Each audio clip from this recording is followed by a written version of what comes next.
इस वीडियो में हम सिंपल इंटरेस्ट साधारण ब्याज के बहुत ही इंपॉर्टेंट क्वेश्चन को सॉल्व करना सीखेंगे। ये क्वेश्चन सभी तरह के कॉम्पिटेटिव के एग्जाम में बार बार पूछे जाते हैं। ऐसे क्वेश्चन को बनाने का आज हम बहुत ही आसान तरीका सीखने वाले हैं, जिससे आप काफी कम समय में क्वेश्चन को सॉल्व कर पाएंगे। तो चलिए वीडियो को शुरू करते हैं। वीडियो को शुरू करने से पहले अगर आप हमारे चैनल पर नए हैं तो हमारे चैनल को सब्सक्राइब कर ले और बेल आइकन के ऑल पे क्लिक कर ले, ताकि आने वाले वीडियो का नोटिफिकेशन आपको मिलता रहे। अगर आप ये वीडियो फेसबुक पे देख रहे हैं तो हमारे फेसबुक पेज को फॉलो जरूर करें।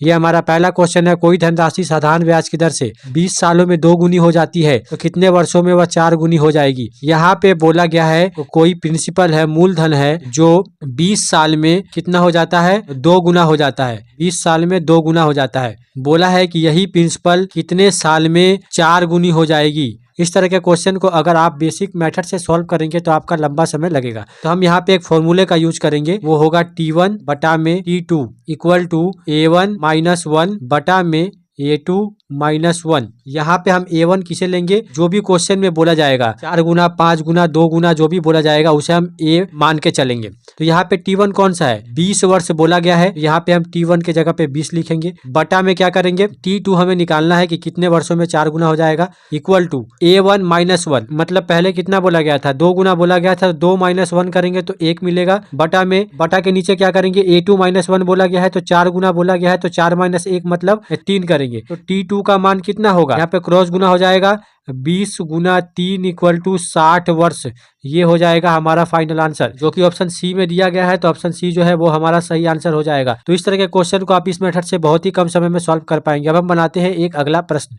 इस क्वेश्चन में बोला गया है कि कोई धनराशि साधारण ब्याज की दर से 10 वर्षों में 2 गुनी हो जाती है तो कितने वर्षों में वह 3 गुनी हो जाएगी। यहाँ पे फॉर्मूला वही होगा, T1 बटा में T2 equal to A1 minus 1 बटा में A2 माइनस 1। यहाँ पे T1 क्या है, बोला गया है कि 10 वर्षों में 2 गुनी हो जाती है। जो T1 के जगह पे हम लिखेंगे 10 बटा में T2 हमें निकालना है, इक्वल टू पहले लाइन में बोला गया है कि 2 गुनी हो जाती है तो 2 माइनस 1 करेंगे मतलब 1 बटा में। दूसरे लाइन में बोला गया है कि कितने वर्षों में 3 गुनी हो जाएगी, तो 3 माइनस 1 करेंगे मतलब यहाँ पे 2। यहाँ पे T2 क्या हो जाएगा, दोनों का क्रॉस गुना करेंगे, 10 दूनी 20 वर्ष।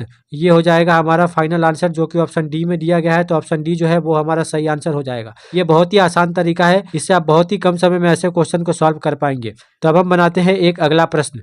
इस क्वेश्चन में बोला गया है कि कोई धनराशि साधारण ब्याज की दर से 7 वर्ष में 2 गुनी हो जाती है तो कितने वर्षों में वह 5 गुनी हो जाएगी।